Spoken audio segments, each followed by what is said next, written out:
Hello, everyone, and welcome to this LinkedIn Live again. Pleasure to be with you today, and we are going to talk about selling an idea to your boss or colleagues. So I guess that as you're connecting from the different place, do please tell us from where you're connecting, so that we get an idea on what kind of audience we have with us today. And one of the beauty of choosing this time and working on LinkedIn, where I have connection from over 145 countries, then we do have quite a variety of audience and perspective with us. And I guess that the topic chosen by Andreas today should generate quite some interest from the global community. So I hope that you're ready, you're comfortable seated with your coffee, with your tea, with your glass of water, and tell us who is there with us. Well, we have Karine from France. Okay, thank you very much, Karine. Then, well, Donato from Italy. Hello, Donato. Ciao. Mark from Switzerland. Then we have also Maria. She's also from Switzerland. Hello. Then we have quite a number of Swiss. There is, from Dully, Switzerland, Geneva, Switzerland. Okay. Ravenna, Italy. And then we have... we have Roll again from Switzerland. Well, today we have quite a community of Swiss people. The fact probably that both Andreas and I live in Switzerland may have somehow shifted the typical audience, so that we do ended up having a number of colleagues from the Swiss side. Okay, perfect. And so a warm welcome to you all. And how about getting to know a bit more about our guest today? Andreas, can you tell us a few words about yourself? Yeah, I can tell. Thank you very much for having me invited. Maybe I start at the beginning. So I'm Swiss, but I spent the first time of my life in Guatemala. So I'm born in Guatemala. Okay. And with 16, my father said, okay, we're going back to Switzerland. Okay, so that was a bit a surprise. So I spent since 1986, that's when we came to Switzerland, 1980. In 1980, we came to Switzerland. And I studied in Germany. So came to Switzerland and studied in Germany. And essentially I had three careers. The first career was with Nestlé, where I was working in engineering. Production engineering. And then in 2000, I decided that there was a life after Nestlé. And then I joined the big consulting firms.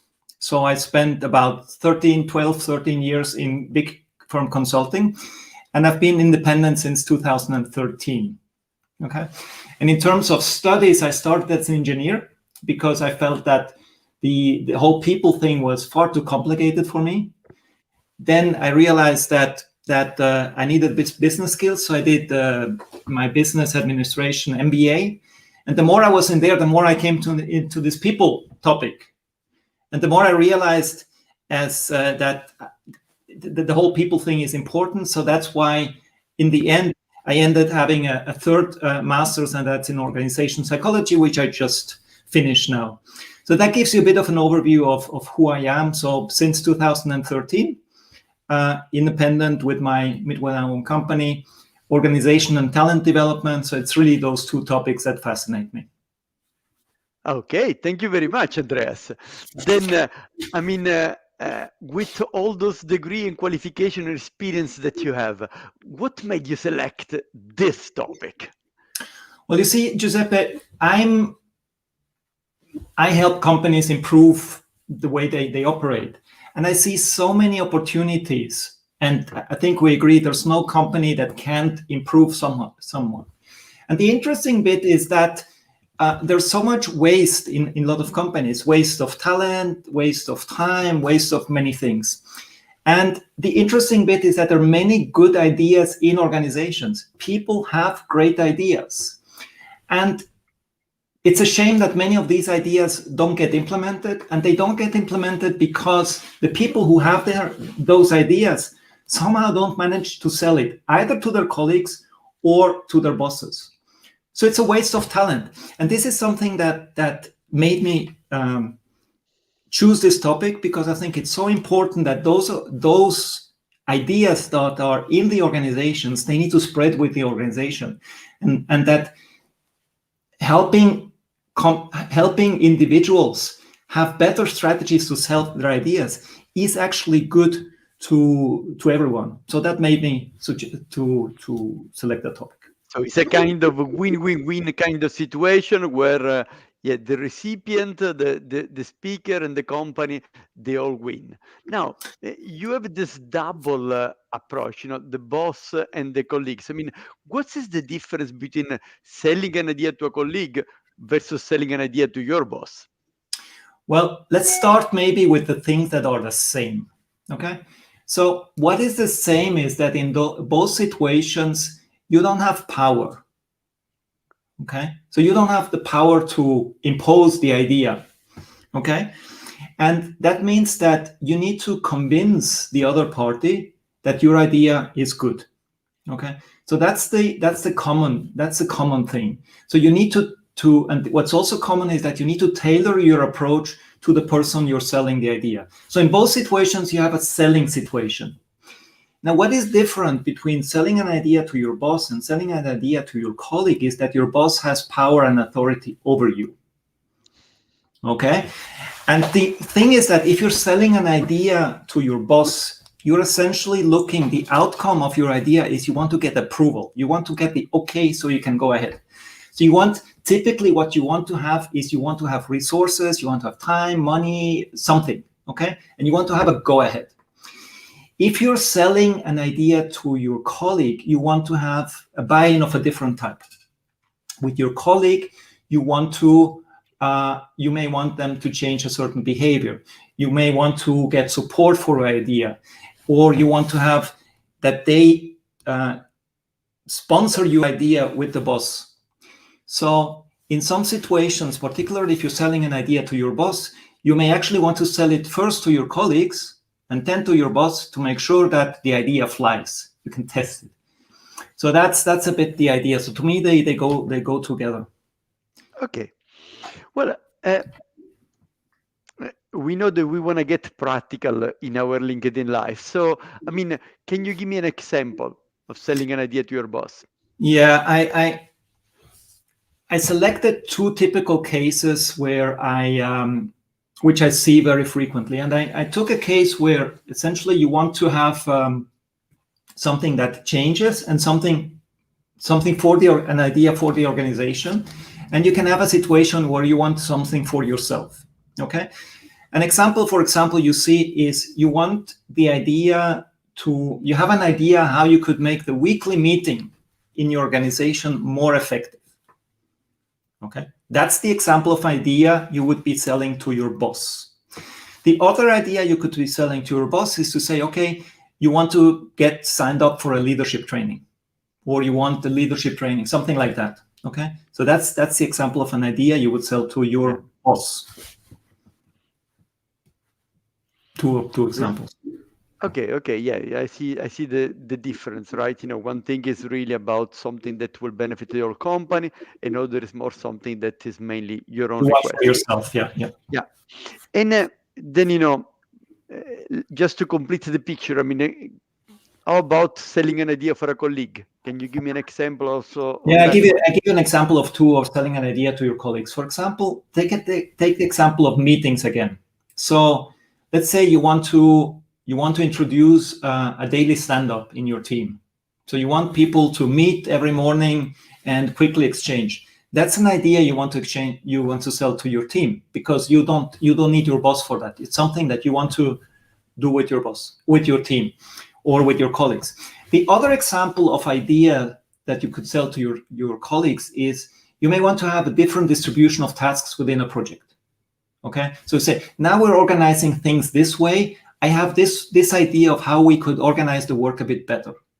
Okay, so I'd like to do a bit less of this, a bit more of this. That's the type of ideas I see in companies. Yeah. The other thing I see, to just add one, because I'm just taking examples I'm just remembering something that we see very often also is, let's say you want to use a common tool to work. Everyone's using their own tool, and you say, let's use this common tool.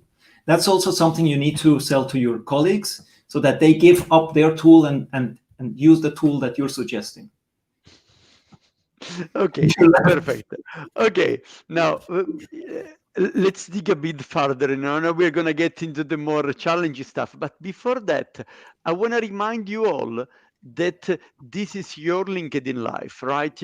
It's your opportunity to ask questions and to get concrete answer to the kind of challenges that you see in the workplace.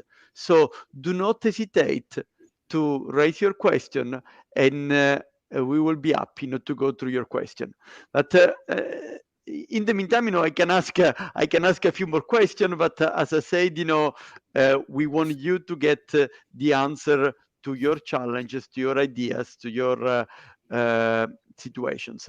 So, I mean, if we go back to this idea, to this situation about selling ideas to your boss or the colleagues, I mean, what are the key to success, right?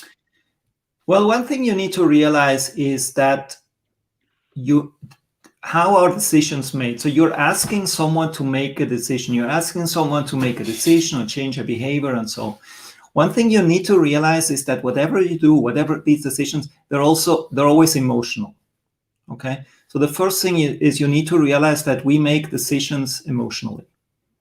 It's this idea that we do decisions rationally. That's very outdated. That's actually totally wrong. Okay. We justify afterwards. So that's the first thing. Know that the decisions are made emotionally. Second is you need to tailor your message to the person you're talking. Okay, so you cannot just have your idea and then expect that something magically, this idea, just by presenting it, will arrive at the other end. You need to package it, and you need to package it specifically for the person you're trying to win, if you want, for your idea. So that's key. So you need to build some sort of a relationship between you and the person you're selling the idea. And if you don't manage to build that relationship, if the channel is not open, you're just wasting your time. Okay, so that's important. Yes. Now I want to dig a bit further into the first topic you mentioned, right? The fact that decisions are emotional. How do we take this into account, to increase our chances of success? Okay, so let's think about why would you follow an idea or not. Okay, it must be something which you perceive that is beneficial to you, and it's beneficial to you, and it fits sort of who you are in terms of a personality. Okay, so there's two elements there. The first is the content, which is this idea interesting or valuable for the person you're talking to? Is this idea also solving a problem for that person you're talking to? So you need to, this is the what is in it for me. Why should I even bother listening to you? So that's the first thing. The second is that we have different personalities. Okay, so you can, and there's what is called the big five, and out of these big five, there's three factors of personality which we need to consider when we tailor our message. So bear with me, it's a bit theoretical, but it's worth doing. So there's three aspects of personality which are key. First is there are people who like novelty and others who like stability. There are people who are more logical, cerebral, and there are people who are more people-oriented. There are people who like big picture and people who like detail. Now, whatever your message, you need to see that you're addressing the message in a way that fits the personality of a person. So if you're selling something, if you have an idea and you're selling it to a person who is like big picture, and you present a lot of details, that doesn't make sense. You're losing the person immediately. And if you're talking to a person who likes detail and you come with a big picture thing, it won't work either. And the other thing, I'm not going to the three, the other personal and logical is also, if you have an argument and you're following strictly the logical thing and you're talking to a personable, a people-oriented person, well, what's it going to mean for the team? And if you're talking to someone who's purely logical, who doesn't care about the fine-tunes of will people like it or not, and you go only the people road, it doesn't work either. So you need to find the language. You need to find the message is the same, but you use the language of the person that you're dealing with. And for that, you need to do your homework. Yeah. It's not difficult. Yeah. To judge Yeah. So let me give a couple of examples, that you want to keep in mind. Let's say that you want to get your project approved, and you have to have it approved by the chief marketing officer and the chief financial officer. Yes. If the chief marketing officer is a big picture type of person, then your presentation to her will be a presentation that will be with few slides, only an overview, using images, using video, eventually just focus on the key ideas. When you have to get approval for exactly the same project by the CFO, and this person happened to be a details person, then you have to make a different presentation. It's going to be longer, it's going to be maybe with title and bullet points, and you're going to have a spreadsheet as a backup, which includes all the explanation on how you come up to 3,387, because that's the level of information that exactly. And the it's CFO enjoys, right? It's actually very interesting that you show these two examples, because if you come to the CFO and you have a presentation with a lot of pictures, it's going to be very fishy for the CFO if they don't see numbers, if they don't see tables, if they don't see almost things they cannot read on the slide. They will not believe you. Yeah. And if you're going to show something which is like, loaded with data and with little things, and you sell it to someone who is like, he just wants to have the context, just wants to have the big picture, you're just going to lose them. Yeah, absolutely. So, there is this comment is from Sergio. So you need some psychological skills. Yeah, you need some psychological skills, but you don't need to be a master in psychology. Those 3 pointers, they're fairly, people are they can recognize that fairly easy. There are people who are in the neutral, and that's okay. But you can know if someone is detailed or novelty. The third factor is also an interesting one, because let's say you have someone who likes novelty, okay? They will easily jump into your new idea. They may not be the ones who then implement it. So, and then you have the others who like structure, okay? And structure and stability. So those are the most likely that will, once you sell it to them, be able to put your idea in place, okay? Yeah. So when it comes to implementation, you also want to see that you not only get those who find it all cool, who won't be there when you implement it. I think, a simple thing, Sergio, that can help you is, there are a number of those dichotomy, right? There are over 15 of those things, that where people have different kind of things. Now, you will have to identify the one which are more important, that are specific to that person. So maybe you may struggle to understand, maybe for that specific person, whether is a detail-oriented or a big picture kind of person, but it is pretty clear that that's a people person rather than a task person, then in that case, you are going to leverage particularly that element of the personality of this person that you were able to identify and that is prominent in the way the person makes their decision. Absolutely, yeah. And if you're going against that grain, you're just not being effective. Yeah, absolutely. Now, let's get some of the questions from the group. I mean, how can you sell to a group of people if they have different preferences? Well, that brings me to the other thing. You don't want to go into a meeting cold. Okay, so if the last thing you want to do is you want to go into a committee meeting or whatever and present there your idea for the first time. That's a recipe for disaster. Anyone who has done a board meetings or steering committee meetings or so on want to get the project approved for the next phase, you do that, you're dead. Okay, so what you need to do is you need to see that up front you pre-sell your idea, especially if it's big ideas. If you want to get the project ahead, you pre-sell it. Okay, and then at the end of the day, you also need to see who's going to be the one who really decides. Okay, who you need for support, and who is the one you also need to, who's going to support it, and who's the decision maker.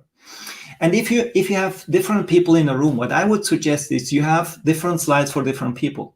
You bring the big picture stuff first, and once the big picture person he's got it, he will switch off anyway. These people, once they get the picture, they switch off. Okay, you need to capture them first. The detail person, by definition, have more patience. Okay, so you will see if you bring the big picture first, you will have the CFO who goes a bit like trying to look at his computer or see. And the moment you start bringing numbers, they switches on. The moment you switch on to that, the big picture person will go. So you see it immediately if you're having a contact or not. So if you have different people, my suggestion is start with the big picture, then go into detail only as much as possible. And you can also, in a presentation, you can have backup slides if needed. Yeah, perfect. Let's investigate a bit more into this idea of the pre-alignment, right? You want to get the buy-in from people before the big decision is made. Now, most of the people do it by having a one-to-one discussion with some of the people that will be at the meeting, so that they can have more time to explain the idea, to understand what's in it for them, and bring them into our direction. Let me share another example from my own experience, which I also found it particularly interesting. I was in a corporate job. I became a professor only in 2019. I've been a corporate executive for over 25 years. And Merck, one of my previous employer, had launched a new business unit, and this business unit was focusing on biosimilar, so making copies of biological products, to make it simple. It's a bit more complex than that. Now, and I was one of the member of the leadership team that was part of this business unit. And one of the techniques that the head of the business unit used to onboard the decision maker is that he invited some of the senior executives to join our leadership team meeting. Okay. So let's say that the global head of R&D comes and joins the meeting, then they have a alpha day with the leadership team. They have the possibility to express an idea. They have suggestion, advice. They share their past experience. They feel good with the interaction with the leadership team. Then guess what? Are they likely to be a supporter or not when they have to express their point of view about should we go ahead or not with this biosimilar initiative? So involving them into your work, maybe one of the strategies you may want to use to start getting early buy-in from people before a big decision meeting. In that case, the decision meeting was on the 5th of November. I still remember the date, 5th of November 2016. And, we were doing all the preparation work to make sure that on the 5th of November, the board meeting will say, yes, go ahead. And that was indeed the decision taken. Okay. Yeah, maybe a comment there. That only works if your management meetings are actually any good. Of course, otherwise it may backfire. Yeah, I agree. By the way, the head of that business unit was a brilliant person, and he moved on after Merck to become CEO in another company. Is probably one of the very best leader that I had the pleasure to work with. Now we have some more questions from the audience, but why don't we talked about the key for success? Why don't you give me also a practical example, maybe of yours, about the key for success, and then we see what else may come from the audience as a different perspective. So I'm taking this example of changing a weekly team meeting because it's I work with smaller companies, and very often their meeting structure is not good. That's why I mentioned the thing. So there are a few things you need to do. The first thing is let's say you know that you have this meeting every week, and the meeting is really not good. It's a meeting where you discuss about everything, nothing gets decided, and people are very frustrated. So the first thing is you need to sort of do your homework. Okay, do your homework and clarify first of all what's actually the problem. Okay. What is the problem we have, and does it matter? Okay, so you need to get in, before you get in buy-in for the idea, you need to get buy-in for the problem. Is your idea actually solving a problem? So then who would benefit from a better meeting? Who would be on it for me? What else could you do? You could see, well, what would happen if we don't do anything, if we continue doing like this? And who could support me with this? Who are people who are also frustrated and people who have a say, okay? You don't want the ones who are bitching and moaning all the time. Those are bad supporters. But people who are influential, okay, in the organization, who have an ear, because sometimes you're coming, often the suggestions are made by junior people who have bright ideas, and you need to make sure that you have someone a bit more senior that supports your idea. Who's going to be there? Who's with me? Okay, who's going to support me the moment I present it? Because you will have those people who want to defend it by all means. So you need to make sure that when you go in, you're not alone. So go in with the right allies. Don't go in with the wrong allies, because if you go with the wrong allies, yeah, okay, you see, again, huh? So you need to get your team in right, okay? And then you need to prepare the ground. So you need to test a bit of ideas with colleagues and so that before you go in and you present it, because it could be changing the team meeting is something that you present to the boss or also to the team. I mean, typically what we want to have in team meeting is more accountability. And there may be people in the organization who attend that team meeting that don't want that. They're very happy about meetings where no one is actually being challenged about what they say, okay? So changing the format of a meeting is a very simple example. It's not a trivial one at all, because there are many people who actually would like to have the meeting just continue like it are, because they can go into a meeting, after the meeting, there's no pressure whatsoever, okay? And the final thing you can do is try to find cases, because it's emotional, try to build a story around it, or bring an example of maybe a team where it actually worked, like a hero's journey type of thing, where you go in and say, yeah, you have this team and they tried and they did and they failed and ultimately they found this solution. And this is actually the one I'm proposing. Something like that, something that isn't just came up when you were smoking or drinking something, okay? So yeah. I think So those are the elements. So this element of thinking your idea through, that's the intellectual bit. And then the social bit is to see that you get the necessary support and the emotional bit for your thing. So, and the most important is that you need to believe in that idea. You need to truly believe in that idea, because if you don't, you will not be able to sell it. Yeah, absolutely. Yeah, and let me just make a small comment about the importance of stories, building a small stories around. And there was some interesting research being made about the efficacy of a medical product. And there were different, they tested the message based on different type of efficacy, whether the efficacy was, in this time of vaccine, I think, that's may resonate with a number of people. So, they had different kind of test made, the psychologists, on how will the people react, whether the efficacy was 90%, 70%, 30%. And the reaction of the people didn't change much with the data, but it changed exactly. very much with the stories.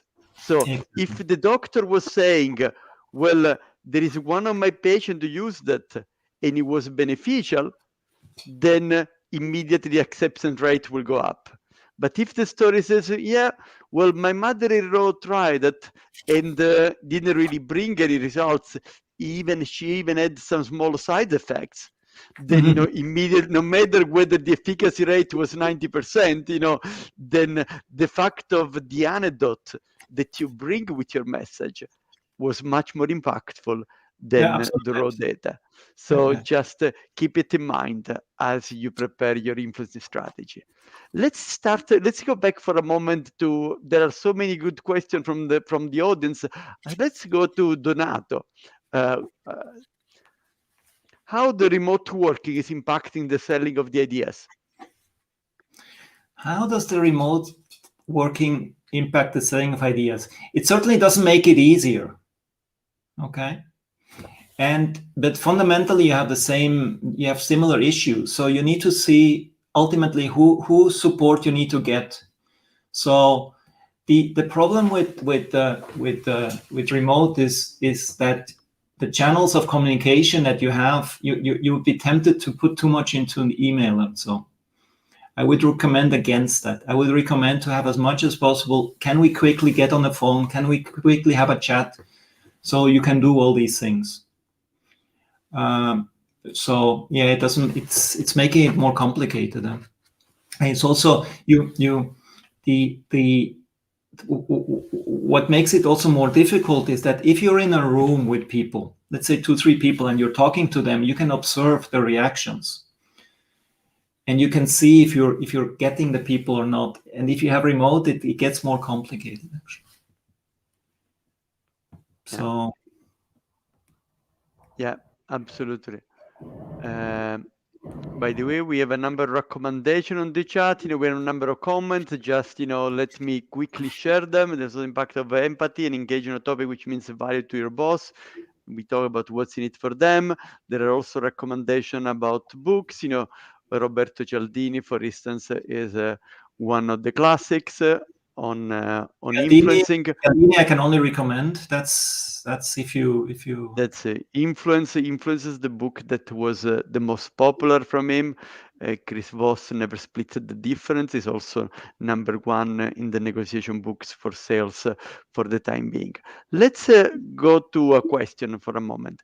Can we have some real insight with real example of successful commitment in selling, or bad example from except of wrong personal assessment? 2 different slides. Mode is not really good advice, isn't it? I'm not sure if I quite understand the question. Real successful commitment in selling, or a bad example from? Okay. Let me think. Do you have an example that comes to mind for you, for a really successful one? Okay, so trying to think. I mean, I can go to a big one where we actually, I can take an example of a successful one. and also a bad example, because it's the same topic. First, we didn't manage to sell it, and then yes.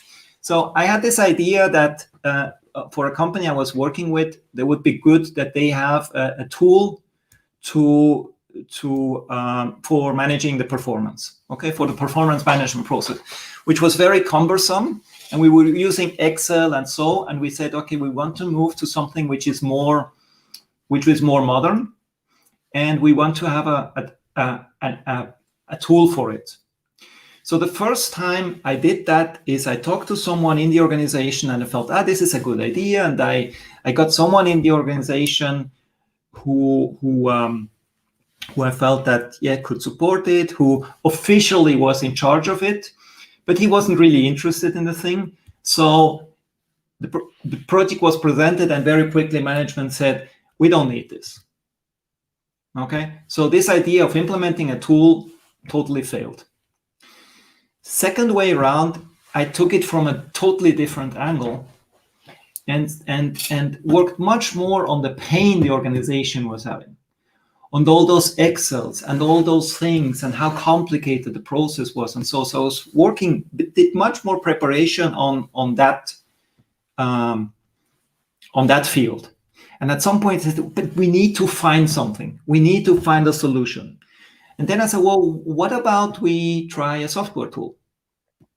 I knew exactly what I wanted.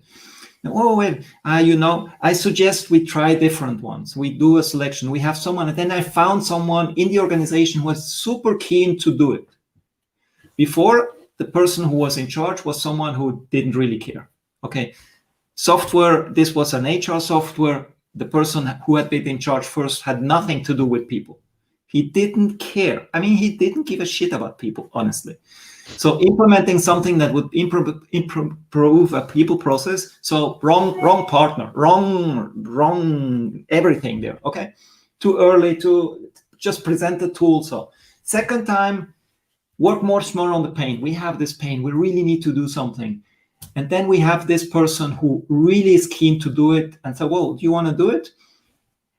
And now we implement it, and people are super happy. They say, and now the interesting bit is that the team that first rejected is saying, well, we want to have this. So, well, you could have it a year ago. Now it's implemented. Now you used to be in the front. Now you're a year back. But so you see, same tool, same idea, same fundamental problem. The first time I really messed it up totally because I didn't follow any rules. Second time I said, I was so impatient. I said, this is a cool tool. I want my client to try this new tool, which is dumb, which is just not smart. Second time is this really solving a problem? Find someone who supports it, then get the support in the organization, focus really on the pain it's going to solve, and then suddenly it's a non-starter. It's not a non-starter, but it's a non-issue to get it going. Yeah, interesting story, right? In the same company, just how the things can go in one direction. I like that one very much. Can I answer that question? Yep. Don't use your temper yourself. That's important. That when the other person loses her temper or his her temper, there is a big risk that you take it personally. Okay, and you need to have strategies to cool things down. And sometimes just being quiet, just saying nothing, is something that for me has helped in certain situations. And you need to have, generally, these are specific people who do this. So you need to see that you get the emotion out of, that's where you need to get the emotion out. And it's very, very important that you stay calm yourself. That's for me key. And and what has helped me, I don't know what your strategies are, Giuseppe. I'm going to But share a few. sometimes what I do is I just don't say nothing. I just wait until the person cools down. Yeah. Can we continue now? Can we continue? Can you please continue? Do you have something else to say? Can we please something like that? I mean, yeah. Always depends how powerful the person is. Yeah. So, a few ideas from my side. Let's see. First of all, we said, you want to remain yourself calm, right? You do. If the other person loses temper, then the first thing you want to do is you stay under control. So in that respect, then, you may try different things. Some people count up to 10. Some people breathe deeply, for instance. Some people ask questions so that they can have more time, to reflect and don't get. Then you can ask for a break. You can say, listen, maybe the discussions get heated. Why don't we have a small break and then we reconnect in a while where we will be able to discuss this more effectively. I think, a strategy which is less known but also a powerful one is start to recognize your own body signs. About body signs. So what I mean is that, when you lose control, then some people have sweating hands. Other people start having tension in the stomach or on the shoulder, or the heart starts breathing, or they start beating, or the breathing becomes higher. So those physical signs may be an early indicator that you're not under emotional control, and you have to do something to relax so that you detect it at an early stage. Then, the second element is how do you help the other person to regain their balance? And in that respect, probably, listening. So, like Andrea said, stay silent, listen, let them talk, let them vent. Maybe one of the strategy. Acknowledging is another one, right? Find the 1% where you agree rather than 99% where you disagree. And maybe if appropriate, apologize, right? If you made a mistake, apologize. But just remember, the apologizing only works if it's perceived as sincere by the other person, and they will evaluate the sincereness mainly based on the nonverbal element, based on how your voice comes across and your body comes across, right? And if you really made a mistake, I mean, there's always a possibility. I mean, that's how do you calm a teenager who is in tantrum? Okay, you acknowledge you acknowledge that the person, you acknowledge how the person is feeling. Okay, there is and this sounds extremely corny, but it does work. And it's the theory behind it is, I don't know if you know Ralph Siegel.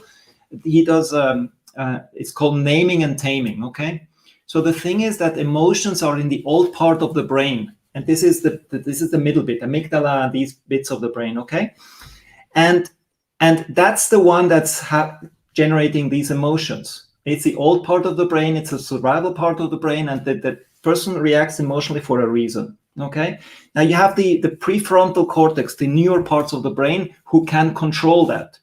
So you need to activate that. You need to create the link. So you do that by because this bit doesn't have language. So you start naming the emotion. I see that you're upset. I see that what I'm saying is causing you distress. I'm seeing this. You see, acknowledge the feeling, acknowledge the emotion.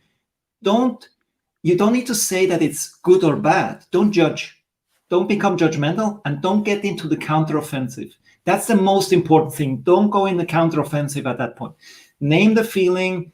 And the interesting bit, and there's a lot of neuroscience behind this. The moment you name the emotion, you're activating a part of the brain which is not working at that point.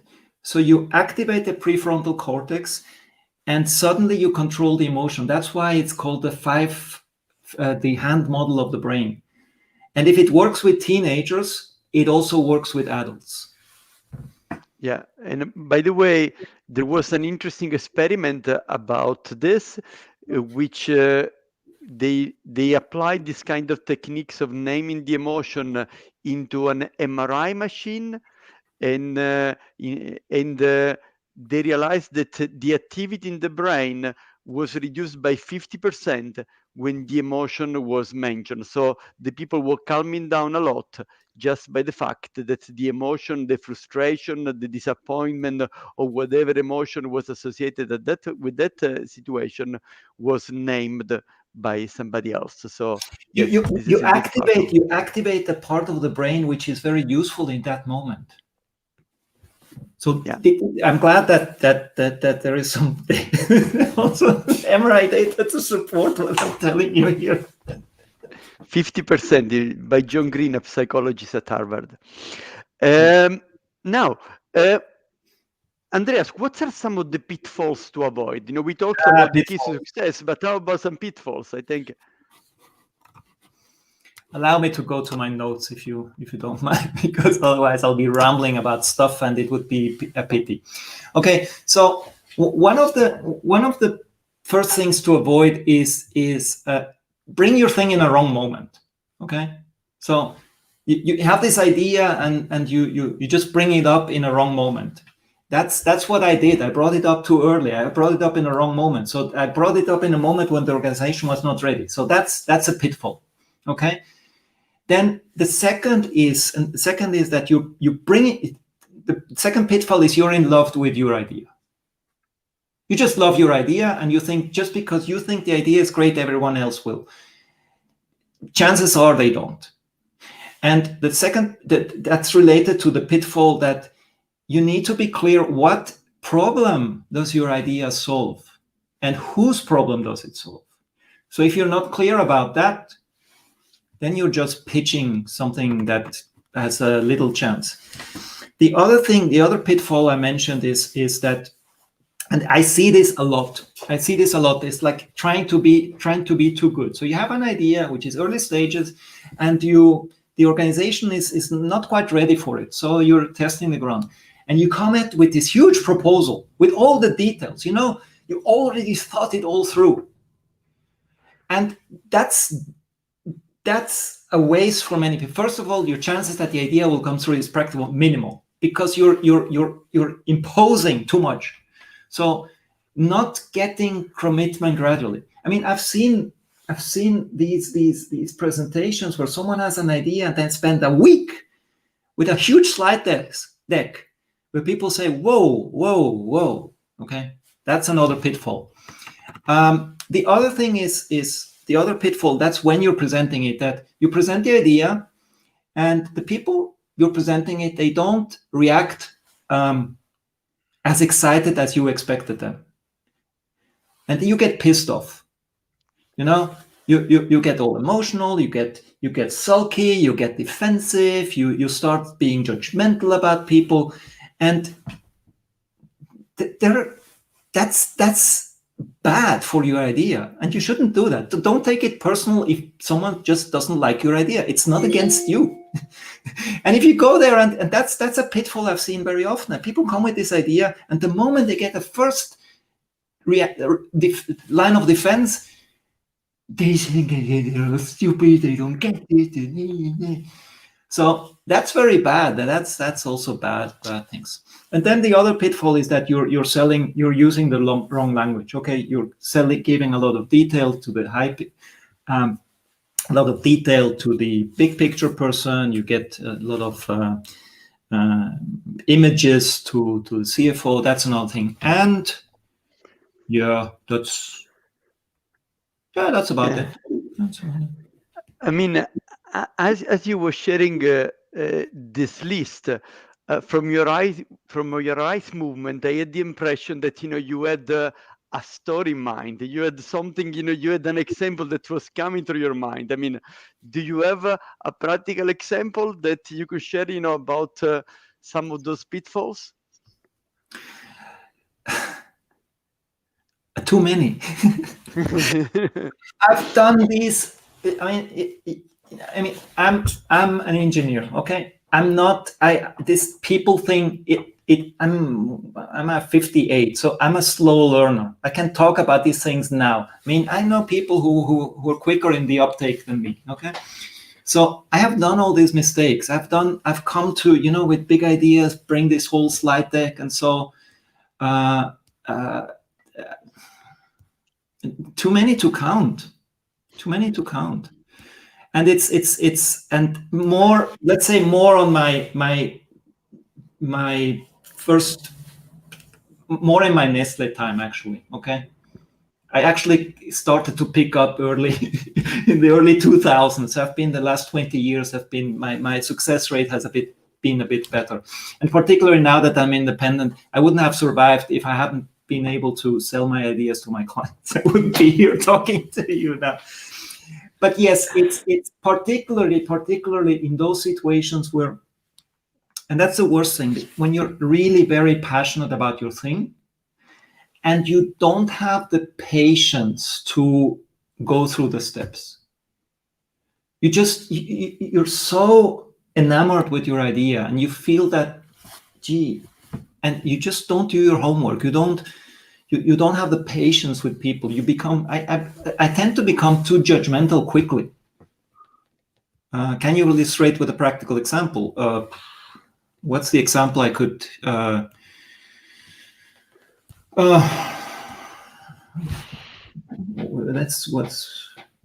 much time do we have? 50? Yeah, we will be finishing in a few minutes. We are taking probably one more question. I think the practical example is the one I showed you with the tool. Okay, it's really a cool tool, and because it's also a bit recent, that try to do it, try to sell it too quickly. We didn't do the mistake to do a big deck, but just sloppy preparation. It comes to that. So that's the example. Okay. Yeah. Well, let's take one question from the audience. I mean, did the negotiation response changed since working only virtual in pandemic and not meeting face to face, which has different body language included? What I find is that because the body language thing is too much, there's much more investment to be done up front for your idea. Get on the Zoom call one-on-one with the different people. Try to get it there. There you can build rapport. You can build rapport one-on-one on Zoom. By now, and it just takes more of that. Okay, because once you have the people you have 5 people spread over cameras and so, you cannot follow anymore. Okay. The other thing, if the decision is important, is have someone else support you. Okay. So you can have someone else to support you who may be reading, but maybe reading people's reactions. But if people are on Zoom, it's difficult. So just more preparation up front. Yeah. And the I think what cannot be underestimated is that virtual or not, you need to have your allies in. It's like negotiations, and so you're going in and you need to. It's like with political things. You need to have your alliances straightened out, and you need to be clear of who may be going against it. So that's basic change management, actually, but it cannot be underestimated. Because you don't have power, you need to know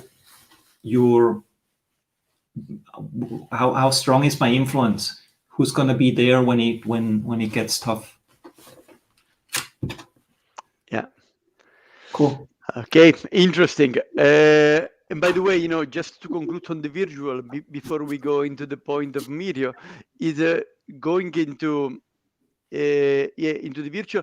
My personal belief is that we have been living during this period of the pandemic on credit, right? We have built the relationship before.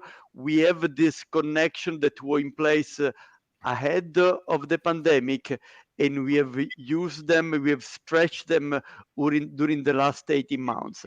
Now, as we restart to travel, then we have to make an effort to connect more with people, to spend time, to make sure that we have strengthening again the interpersonal connection that will enable us to be successful in our that's a corporate very world. nice thought, Giuseppe. This idea that we're actually we're still drawing on a capital we've accumulated before, and that account is going down.